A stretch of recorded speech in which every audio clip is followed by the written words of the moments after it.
Good evening, जय हिंद।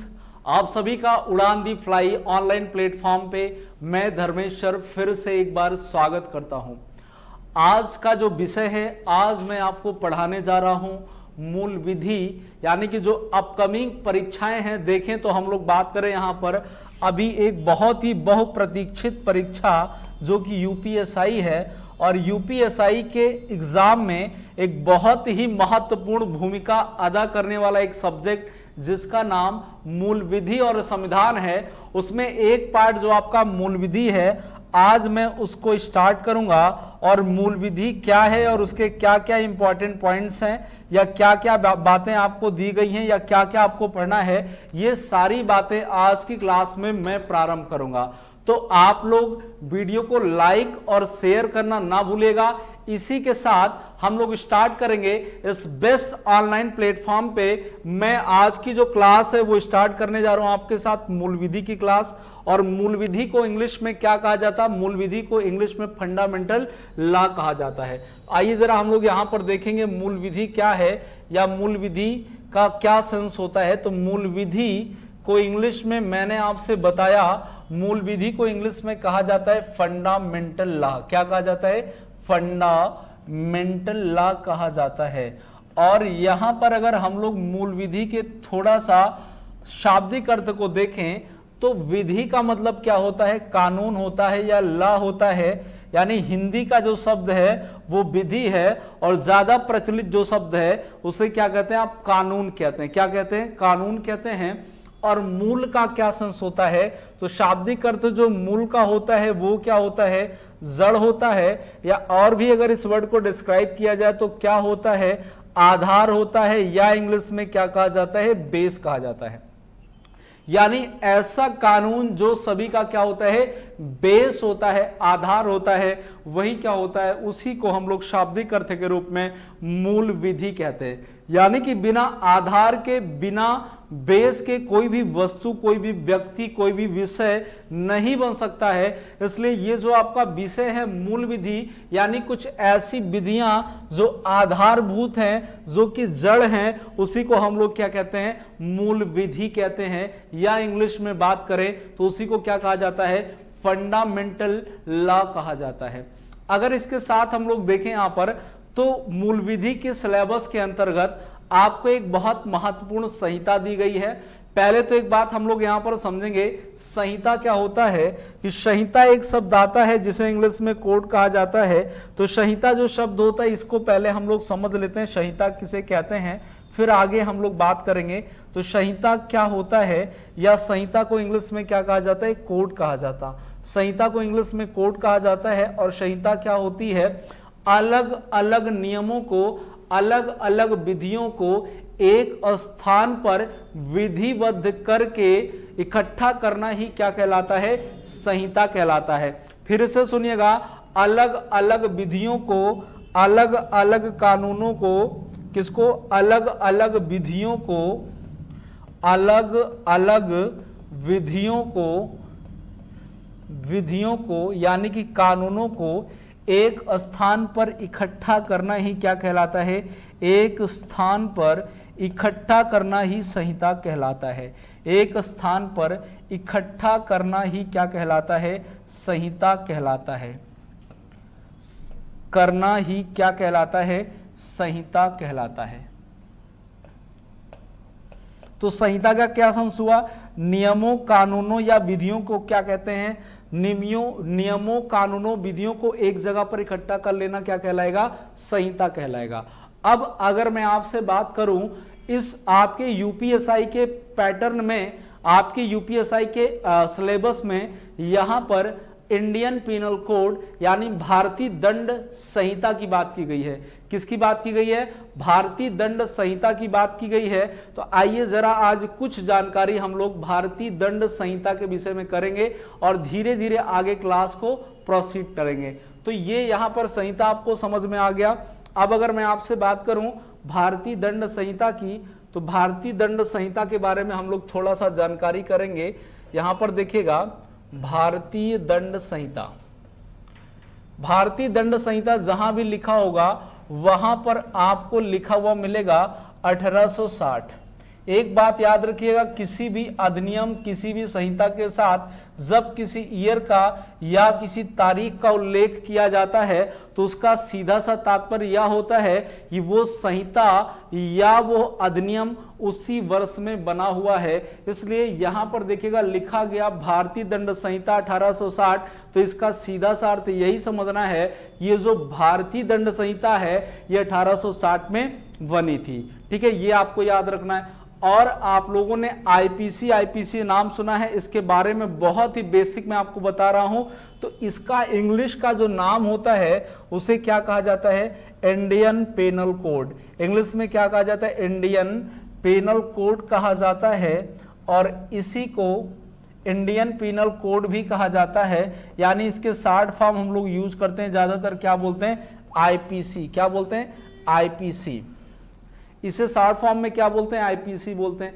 हिंदी में नाम कहा गया भारतीय दंड संहिता, इंग्लिश में कहा गया इंडियन पिनल कोड, और उर्दू में लिखा हुआ होता है ताज इरादे हिंद। क्या लिखा हुआ मिलता है, ताज इरादे हिंद। क्या लिखा हुआ मिलेगा उर्दू में, ताज इरादे हिंद 1860। तो ये जो तीनों नाम हैं इसमें कभी आपको कंफ्यूज नहीं होना है, ये तीनों नाम इसी संहिता के हैं, अलग अलग भाषाओं में दिए गए। हिंदी में कहा गया भारतीय दंड संहिता 1860, इंग्लिश में कहा गया इंडियन पिनल कोड 1860, और उर्दू में कहा गया ताज इरादे हिंद 1860। मेरे प्यारे विद्यार्थियों, अगर आपने पुरानी मूवीज देखी हो, पुरानी हिंदी मूवीज अगर आपने देखी होगी, तो वहां पर जब अदालत में अंतिम फैसला आना होता था तो एक अनाउंसमेंट होता था और आप सुनते थे, बोला जाता था कि ताज इरादे हिंद की दफा 302 के तहत इस व्यक्ति को मुस्लिम करार देते हुए, ऐसे करके लाइन बोली जाती थी। अगर आपने कभी मूवी देखी होगी तो आपको पता होगा। तो यहां पर ताज इरादे हिंद क्या है, ये नाम है भारतीय दंड संहिता का, उर्दू नाम है, ये बात भी हमें याद रखनी है। इसके जो नंबरिंग होते हैं, जो इसकी धारा होती है, यानी हिंदी में क्या कहा जाता, इसके जो नंबरिंग होती है हिंदी में उसे धारा कहा जाता है, इंग्लिश में उसे, जैसे कि संविधान में क्या होता है, अनुच्छेद होता है, वैसे ही यहाँ पर आपके दंड संहिता में क्या होती है, धारा होती है। जैसे कि संविधान में क्या होता है, अनुच्छेद होता है, वैसे ही दंड संहिता में क्या होती है, संहिता में धारा होती है। तो हिंदी में उसी को धारा कहा जाता है और इंग्लिश में उसी को सेक्शन कहा जाता है। एवं अगर उर्दू की बात हम लोग यहाँ पर करें तो उर्दू में इसी को क्या कहा जाता है, दफा कहा जाता है। तो ये तो पहले हमें शब्दों की जानकारी होनी चाहिए कि शब्द ये कौन से होते हैं, कैसे हमें इन्हें समझना है, ये बात आपको पता होनी चाहिए। ये तो हम लोगों ने नाम के बारे में बात कर ली, अब हम लोग इसके काम के बारे में बात करेंगे। नाम की बात हो गई, नाम तो आपको पता हो गया, इसका यूजेस क्या है, इसमें दिया क्या गया है। तो भारतीय दंड संहिता में क्या दिया गया है, किसी अपराध की परिभाषा, क्या दिया गया भारतीय दंड संहिता में, अपराध की परिभाषा, और किसकी बात करता है, अपराध की परिभाषा एवं उसके अनुसार दंड का उल्लेख किया गया है। अपराध की परिभाषा एवं उसके अनुसार, किसके अनुसार, उस अपराध के अनुसार, उसके अनुसार दंड का उल्लेख किया गया है, उसके अनुसार दंड का उल्लेख किया गया है। तो यहां पर कॉन्सेप्ट को समझिएगा, क्या कहता है यहां पर कि आईपीसी में किस बात की गई है। यहां पर अगर आपसे पूछा जाए तो आईपीसी में क्या किया गया है, आईपीसी में किसी अपराध की परिभाषा, यानी कौन सी बात किस टाइप का अपराध है ये आपको बताया गया है, और साथ ही साथ उस अपराध के अनुसार ही उसमें दंड की बात भी, यहां पर दंड का उल्लेख भी किया गया है। तो यहां तक की बातें सभी को क्लियर, बहुत ही बेसिक से बता रहा हूं।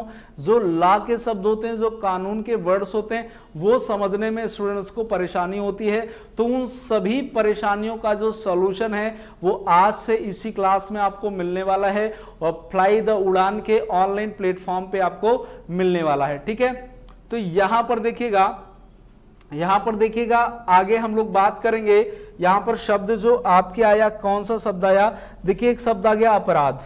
तो पहले तो ये पता होना चाहिए अपराध क्या होता है, सबसे पहले तो ये पता होना चाहिए कि अपराध क्या है। तो यहां पर देखिएगा, मैं आपको बताऊंगा अपराध के विषय में।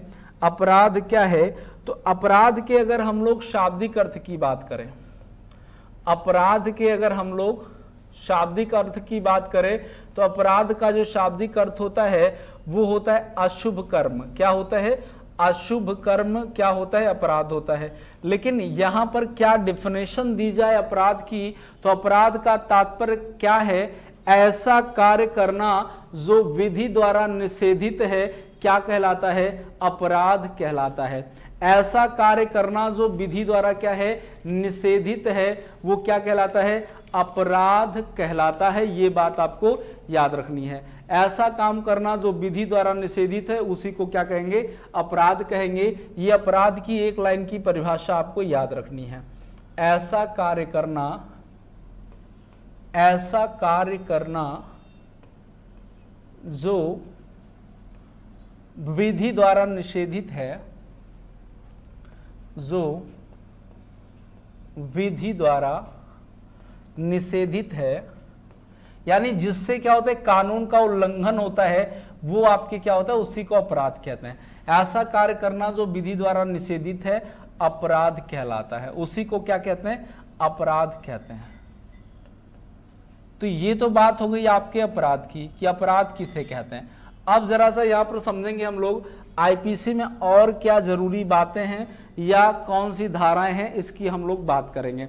जैसा कि आपको पता है आईपीसी के संदर्भ में अगर हम लोग बात करें तो जैसे कि आपको पता है, आपसे प्रश्न यह पूछा जाए कि दुनिया का सबसे बड़ा संविधान, सबसे विस्तृत संविधान किस देश का है, तो आप सीधे से आप आंसर क्या देते हो कि भारत का जो संविधान है वो विश्व का सबसे बड़ा लिखित एवं विस्तृत संविधान है, ये आपको पता है। और यहाँ पर अगर मैं आपसे बात करूं कि दुनिया का सबसे बड़ा, विश्व का सबसे बड़ा दंड विधान कौन सा है, तो सीधी एक लाइन में आपको आंसर देना है कि दुनिया का या विश्व का सबसे बड़ा दंड विधान भारतीय दंड संहिता 1860 है। ये बात आपको याद रखनी है। विश्व का सबसे बड़ा, कुछ इंपॉर्टेंट पॉइंट्स हम लोग जानेंगे यहाँ पर भारतीय दंड संहिता के विषय में। तो यहाँ पर अगर आपसे प्रश्न पूछा जाए विश्व का सबसे बड़ा दंड विधान कौन सा है, तो आंसर आपको पता होना चाहिए विश्व का सबसे बड़ा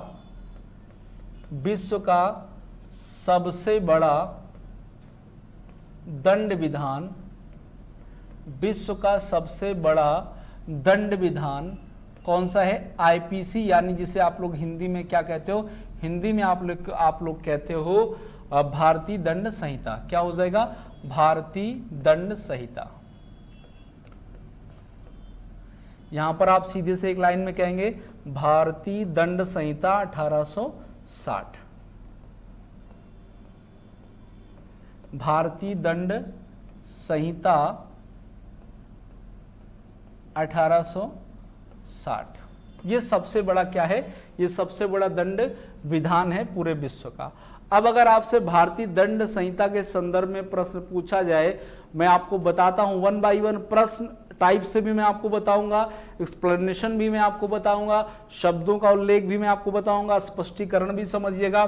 देखिएगा यहां पर अगर प्रश्न फिर बनता है आईपीसी यानी भारतीय दंड संहिता का शॉर्ट फॉर्म में लिख रहा हूं इंडियन पीनल कोड यानी कि आईपीसी में कुल कितने चैप्टर हैं, तो आईपीसी में कुल 23 अध्याय हैं। कितने अध्याय हैं? 23 अध्याय हैं, यानी 23 क्या हैं? चैप्टर हैं। आईपीसी में कुल मिलाकर 23 अध्याय हैं।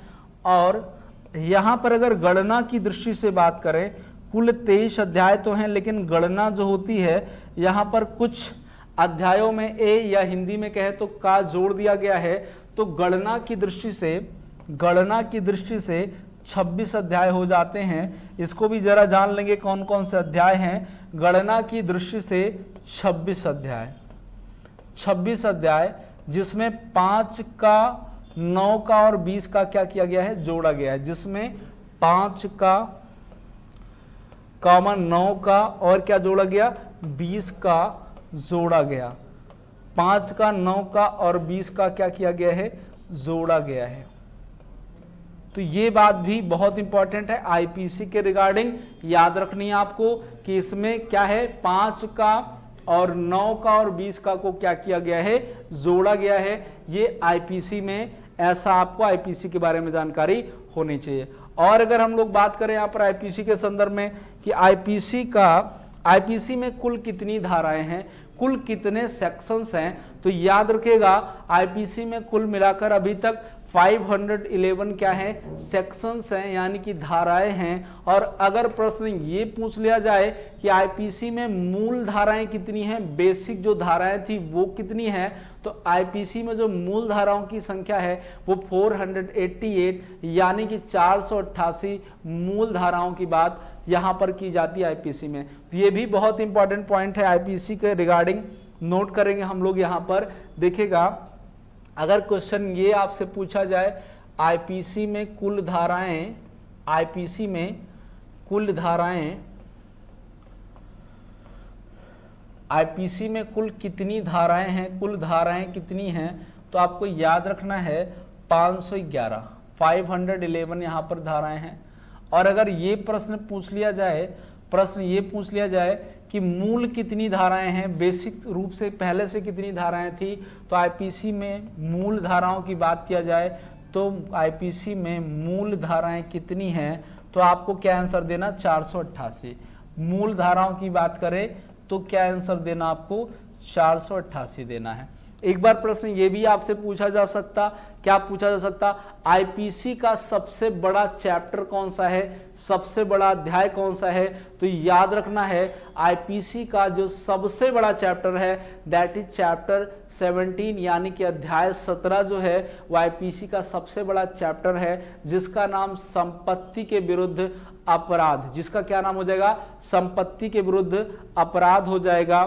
देखिएगा यहां पर नोट कर लेंगे, आईपीसी का यानी भारतीय दंड संहिता का सबसे बड़ा चैप्टर, आईपीसी का सबसे बड़ा अध्याय, सबसे बड़ा अध्याय, आईपीसी का सबसे बड़ा अध्याय कौन सा है, आईपीसी का सबसे बड़ा अध्याय 17 है, जिसका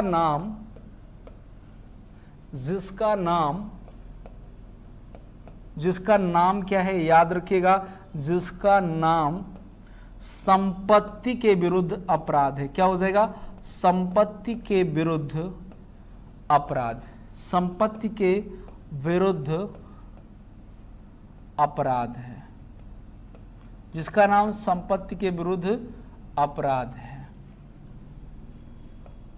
ये भी इंपॉर्टेंट पॉइंट है, ये भी आपको याद रखना है। अगर यहां पर क्वेश्चन इसका उल्टा पूछ लिया जाए कि आईपीसी का सबसे छोटा, स्मॉलेस्ट चैप्टर ऑफ आईपीसी, सबसे छोटा चैप्टर कौन सा है, तो ये बात भी आपको इंपॉर्टेंट है, याद रखनी है। तो यहां पर ये बात आप लोग याद रखिएगा, आईपीसी का सबसे छोटा अध्याय, सबसे छोटा अध्याय जो है वो 23वां है, जिसका क्या नाम है, जिसका नाम है अपराध करने का प्रयत्न, जिसका नाम अपराध करने का प्रयत्न है। क्या नाम है, अपराध करने का प्रयत्न, जिसका नाम क्या, अपराध करने का प्रयत्न। तो ये इंपॉर्टेंट पॉइंट्स हैं, इसे भी आपको याद रखना है। और आईपीसी को 2 भागों में डिवाइड किया गया है, 2 भागों में बांटा गया है। किन किन सेक्शन में, आइए जरा इसकी बात करेंगे। आईपीसी को, पूरी आईपीसी को 2 सेक्शंस में, यहाँ पर 2 भागों में बांटा गया है, अलग अलग सेक्शंस को बांट दिया गया है। तो यहाँ पर देखिएगा आईपीसी को 2 भागों में, किन किन भागों में बांटा गया है, जरा इसकी बात करेंगे हम लोग। 2 भागों में आईपीसी को 2 भागों में बांटा गया। 2 भागों में कौन कौन से, भाग 1 की बात करें तो भाग 1 में किस सेक्शन तक आपको देखना, या भाग 2 में किस, देखिए मैं 2 भाग में डिवाइड कर दे रहा, यहाँ पर भाग 2 में किस सेक्शन से किस सेक्शन तक की बात करेंगे। तो भाग 1 में आप देखोगे तो धारा सेक्शन 1 से लेकर के, धारा 1 से लेकर के 298 यानी 298 तक की धाराएं, और भाग 2 की बात करें तो यहाँ पर धारा इसके आगे की बात करेंगे 299 यानी 299 से 511 तक की धाराओं की बात की जाती है। भाग 2 में 299 से 511 तक की धाराएं हैं और भाग 1 में कौन कौन से धारा 1 से 298 तक की बात यहाँ पर आईपीसी में की गई है। ठीक है, ये बात आपको याद रखनी है। अब एक बात ये भी याद रखनी है आपको कि ये जो आईपीसी है अभी लागू होने की बात मैं हर जगह नहीं कर रहा हूं, लेकिन एक इंपॉर्टेंट बात है, याद रखिएगा, आईपीसी भारतीय सेना पर लागू नहीं होती है। क्यों लागू नहीं होती इसकी बात हम लोग करेंगे। भारतीय सेना पर लागू नहीं होती है, आईपीसी भारतीय सेना पर लागू नहीं होती क्योंकि सेना जो है, सेना का खुद का सैन्य अधिनियम होता है जो हम लोगों को जनरली पढ़ने की जरूरत नहीं है, सेना वाले लोगों को ही वो पढ़ाया जाता है, क्योंकि जो सेना में लोग हैं उनको पढ़ने को जरूरत होती है। आईपीसी भारतीय सेना पर लागू नहीं होती, ये बात भी आपको याद रखनी है।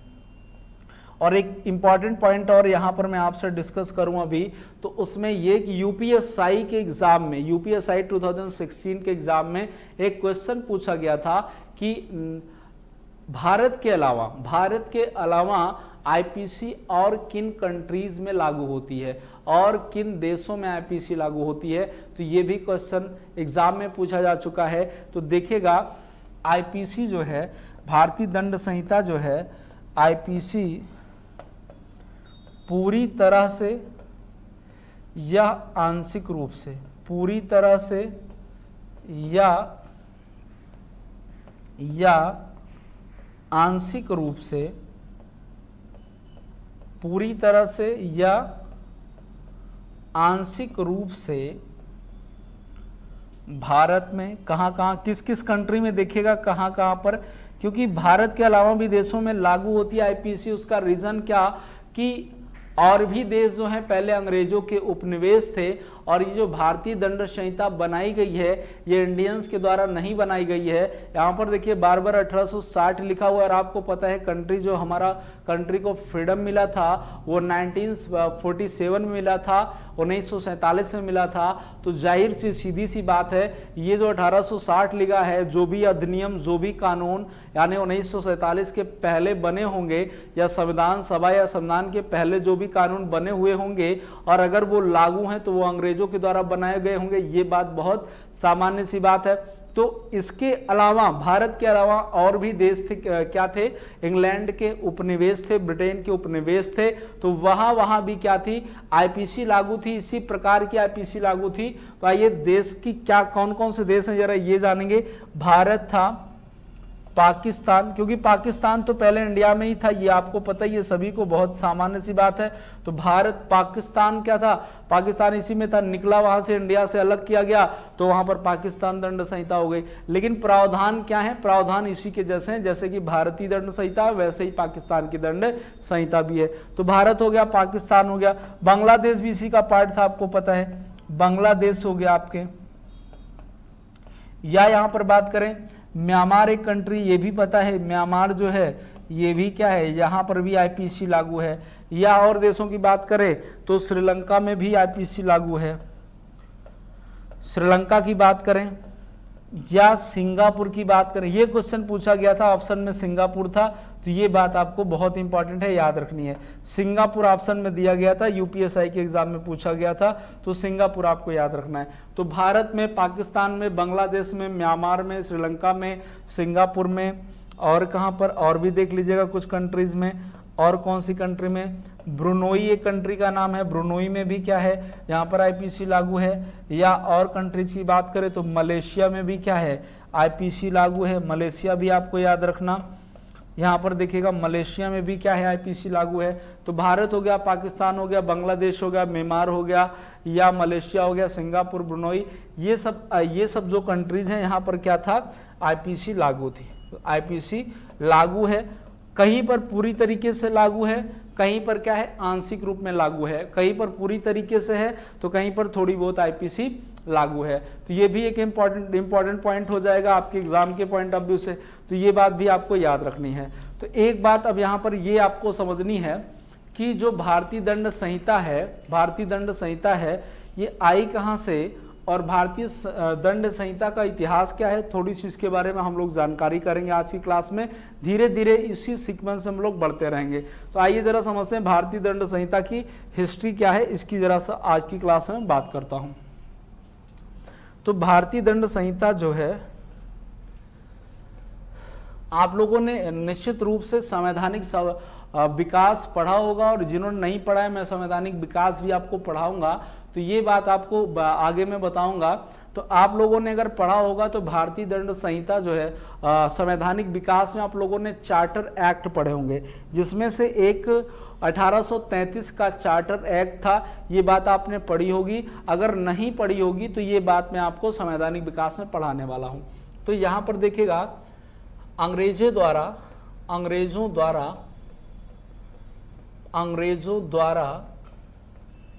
दिखेगा अब क्या आईपीसी का इतिहास क्या है, आईपीसी कहां से आया, कब लागू हुआ, कब बना, ये सारी बात मैं आज की क्लास में आपसे करने वाला हूं। तो अंग्रेजों द्वारा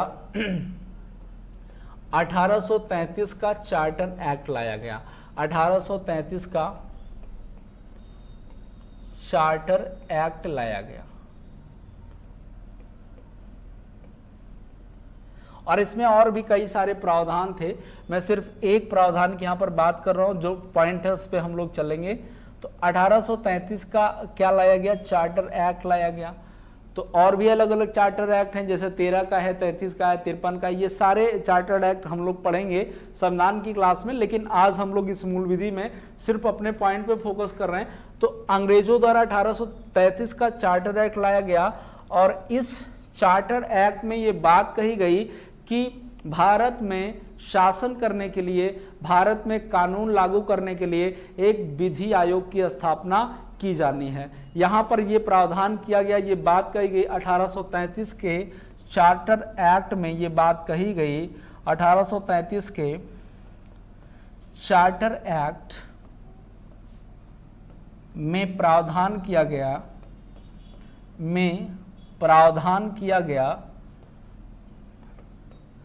1833 के चार्टर्ड एक्ट में प्रावधान किया गया कि भारत में एक विधि आयोग होना चाहिए। भारत में क्या होना चाहिए, एक विधि आयोग होना चाहिए, और भारत में एक विधि आयोग होना चाहिए जिसे लॉ कमीशन कहा जाता है। एक विधि आयोग होगा, ठीक है। ये प्रावधान कहाँ किया गया, 1833 के चार्टर एक्ट में ये बात करी गई कि भारत में क्या होगा, एक विधि आयोग होगा। और यहाँ पर एक बात ये समझिएगा कि तुरंत ही 1833 में ये प्रावधान किया गया, ये बात की गई कि क्या होना चाहिए, एक विधि आयोग होना चाहिए, और 1834 में विधि आयोग की क्या की गई, स्थापना की गई। क्या की गई, 1834 में, यहाँ पर देखिएगा 1834 में, और 1834 में विधि आयोग 1834 में विधि आयोग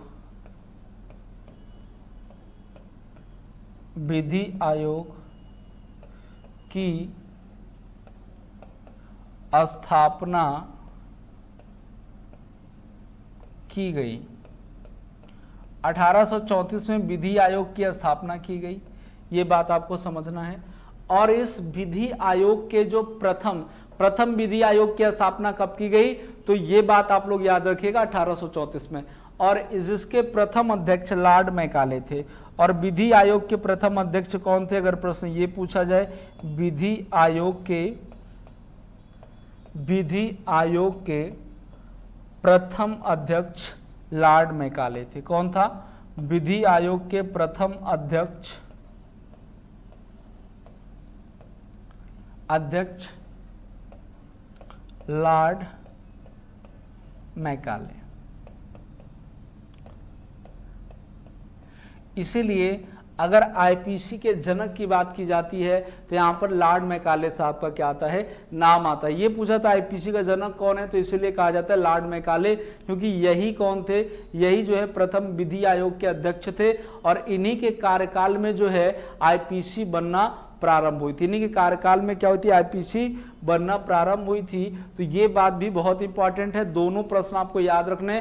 प्रथम विधि आयोग की स्थापना कब की गई, तो 1834 में आपको याद रखना। और ये आपसे कहा जाए कि प्रथम विधि आयोग के अध्यक्ष कौन थे, तो लॉर्ड मैकाले थे। ये भी आप बात आपको बहुत इंपॉर्टेंट है, हर पॉइंट आपको माइंड में रखना है। और आज की क्लास करने के बाद धीरे धीरे आपको यकीन हो जाएगा कि जो भी विद्यार्थी ये सब्जेक्ट पढ़ना चाहते हैं, बहुत ही आसान सब्जेक्ट है, बस पढ़ने की जरूरत है।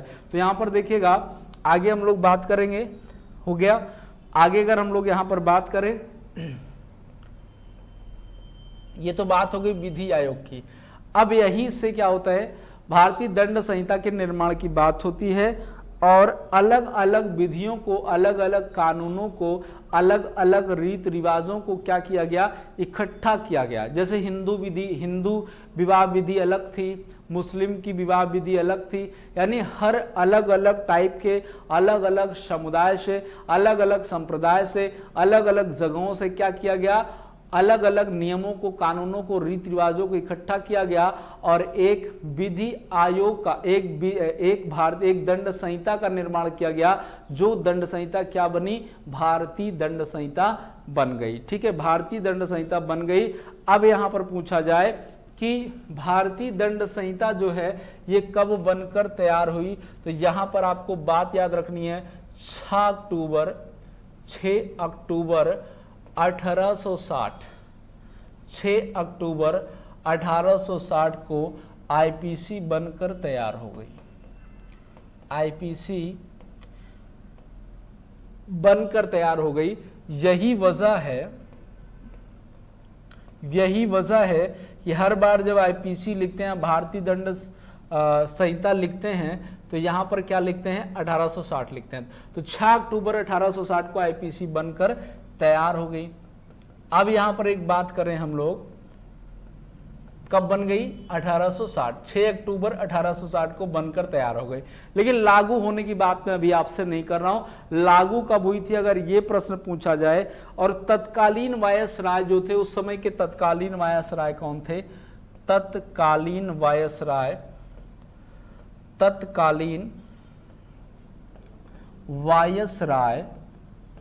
लॉर्ड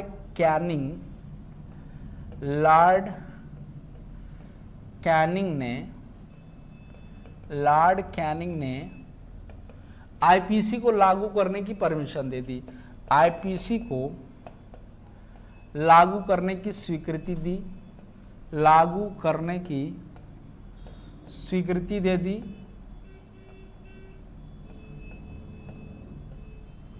और अब बहुत ही इंपॉर्टेंट क्वेश्चन बनता है, क्या बनता है कि आईपीसी बनकर तो तैयार हो गई थी, लेकिन आईपीसी लागू कब हुई थी। यहां पर बात कही कि आईपीसी जो बनकर तैयार हुई वो 6 अक्टूबर 1860 को बनकर तैयार हुई।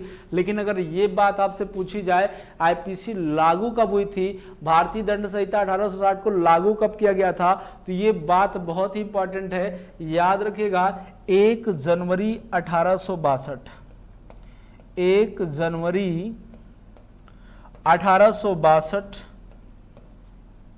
1 जनवरी 1862 को आईपीसी यानी कि भारतीय दंड संहिता, इंडियन पिनल कोड, आईपीसी पूरे भारत में, आईपीसी पूरे भारत में, यहां पर लिखेंगे जम्मू कश्मीर, जम्मू कश्मीर में स्पेशल कानून थे इसलिए जम्मू कश्मीर में नहीं लागू हुई। जम्मू एंड कश्मीर और कुछ देशी रियासतों को छोड़कर, और कुछ देशी रियासतों को छोड़कर, क्योंकि देशी रियासतें जो थीं वो ये कहती थीं कि यहाँ पर अंग्रेजों से उनकी मित्रता थी, और वो ये कहती थी कि यहाँ पर कानून की जरूरत नहीं, यहाँ तो हम लोग अपना कानून बहुत ढंग से चलाते हैं। तो 1 जनवरी 1862 को आईपीसी पूरे भारत में, लेकिन जम्मू कश्मीर और कुछ देशी रियासतों को छोड़कर, यानी जम्मू कश्मीर में नहीं लागू हुई थी, जम्मू कश्मीर और कुछ देशी रियासतों को छोड़कर पूरे भारत में लागू। फिर से इस पॉइंट को समझिएगा। क्या अगर आपसे ये क्वेश्चन बनता है आईपीसी बनकर के कब तैयार हो गई थी, तो आईपीसी बनकर कब तैयार हुई थी? आईपीसी बनकर तैयार हुई थी 6 अक्टूबर 1860 को, और उस समय के जो वायसराय थे लॉर्ड कैनिंग, इन्होंने क्या किया था, इसको लागू करने की स्वीकृति दे दी थी। और 1 जनवरी 1862 को जम्मू कश्मीर और कुछ देशी रियासतों को छोड़ करके क्या कहां पर लागू हो गई? आईपीसी पूरे भारत में क्या हो गई? लागू हो गई। इसी तरीके से पूरे भारत में आईपीसी को लागू कर दिया गया। लेकिन अगर यहां पर हम लोग बात करें कि जम्मू कश्मीर के संदर्भ में थोड़ा सा बात करूंगा, बहुत ज्यादा नहीं, बहुत बड़ा मुद्दा है, तो आगे हम लोग इसके बारे में बात करते रहेंगे। फिलहाल प्रश्न ये बनता है कि तब तक जो है जम्मू कश्मीर में क्या लागू था? तो जम्मू कश्मीर में जो है आरपीसी, जम्मू कश्मीर में क्या लागू थी? आरपीसी। जम्मू कश्मीर में आरपीसी लागू थी। आरपीसी जो है, आरपीसी का फुल फॉर्म हो जाएगा रणवीर सिंह पेनल कोड, यानी हिंदी में लिख लें रणवीर सिंह दंड संहिता लागू थी। क्या लागू थी? हिंदी में लिख देते हैं रणवीर सिंह, ये एक वहां के शासक थे, उन्हीं के नाम से वहां की संहिता थी। रणवीर सिंह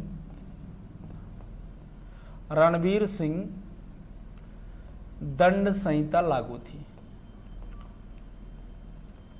रणवीर सिंह दंड संहिता लागू थी। लेकिन अब यहां पर प्रश्न ये बनता है, क्या वर्तमान में आईपीसी जो है वो जम्मू कश्मीर में लागू है कि नहीं लागू है? तो आपको ये बात पता है कि जो 2019 में जम्मू कश्मीर पुनर्गठन अधिनियम लाया गया था, उसके अंतर्गत जो जम्मू कश्मीर को विशेष राज्य का दर्जा धारा 370 के तहत दिया गया था, वो जो है हट गया है और जम्मू कश्मीर को 2 भागों में बांट करके केंद्र शासित प्रदेश का दर्जा दे दिया गया है। और ये विधेयक कब लाया गया था पूछा जाता है, तो याद रखिएगा 5 अगस्त सन 2019 को ये विधेयक राज्यसभा में पहले लाया गया था और ये पारित हो गया। और इसी के साथ साथ जो है वहां से 370 का शासन हटा दिया गया।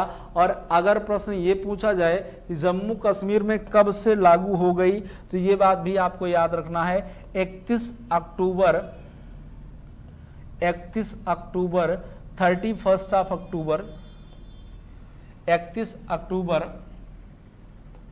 2019 को आईपीसी, अगर प्रश्न आपसे पूछा था आईपीसी जो है पूरे भारत में कब लागू हुई, तो आंसर क्या 1 जनवरी 1862।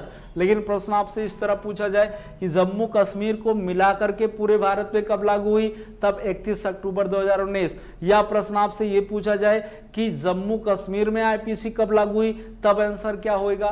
तब आंसर होएगा 31 अक्टूबर 2019 को आईपीसी जम्मू एंड कश्मीर तथा लद्दाख में भी लागू। भाई अभी तक लद्दाख उसका पार्ट था, तो आईपीसी जो है आईपीसी 31 अक्टूबर 2019 को जम्मू एंड कश्मीर में भी लागू। ये बात आपको याद रखनी है, ये बात आपको समझ के रखनी है।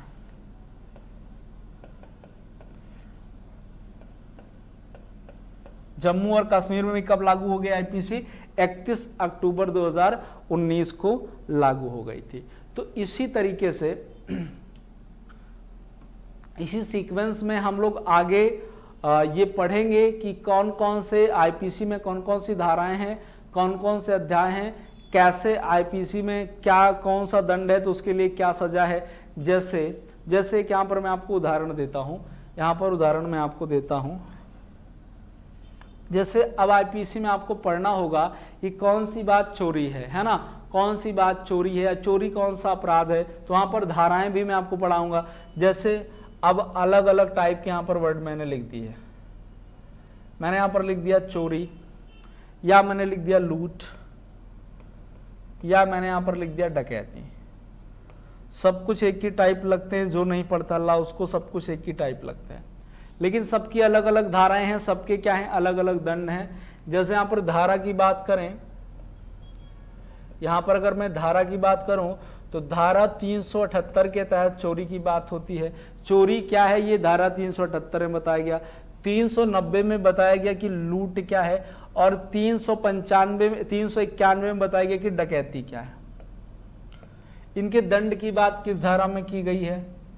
इनके दंड की अगर हम लोग यहां पर बात करें तो 379 में चोरी के दंड की बात की गई, 379 में चोरी के दंड की बात की गई, 392 में जो किसकी बात की गई, 392 में लूट के दंड की बात की गई, और 395 में डकैती के दंड की बात की गई।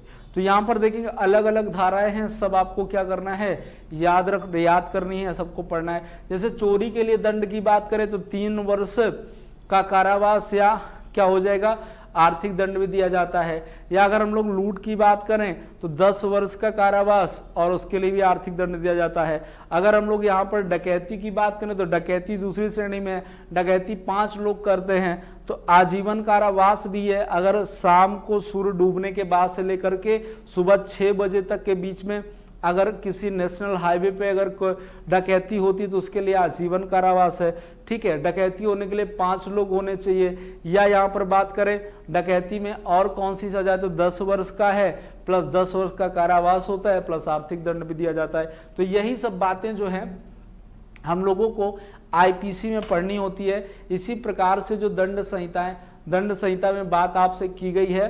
तो ये तो आज आपकी पहली क्लास थी, और पहली क्लास में ही मुझे जहां तक लगता है कि बहुत सारे प्रावधान, बहुत सारी बातें आपको समझ में आ गई होंगी। तो आज मैंने सिर्फ इंट्रोडक्शन दिया है आपको, आईपीसी के इंट्रोडक्शन की बात मैंने आज की क्लास में की है, और क्या क्या चीज़ें हैं ये मैंने आपको एक्सप्लेन किया है। इसी के आगे हम लोग आईपीसी में कौन कौन से चैप्टर हैं और उन चैप्टर्स में कौन कौन सी धाराएं इंपॉर्टेंट हैं, ये बात भी हम लोग नेक्स्ट क्लासेस में करेंगे। अब आज से आपको क्लासेस इस ऑनलाइन प्लेटफॉर्म पे रेगुलर मूल विधि की भी मिलेंगी और संविधान की भी क्लासेस रेगुलर मिलेंगी। तो आज के लिए इतना ही रखते हैं। आप लोग वीडियो को एक बार शेयर कर दीजिएगा और हो सके तो लाइक कर दीजिएगा वीडियो अगर आपको पसंद आता है तो, और ज़्यादा से ज़्यादा चैनल को सब्सक्राइब कराइए, जिससे कि जो आपकी उड़ान है वो बहुत ऊंची पहुंच जाए। बहुत ज़्यादा फायदा आपको मिलने वाला है इस ऑनलाइन प्लेटफॉर्म से। तो आज के लिए इतना ही रखते हैं, इसके आगे नेक्स्ट क्लास में मिलते हैं। Thank you so much. जय हिंद।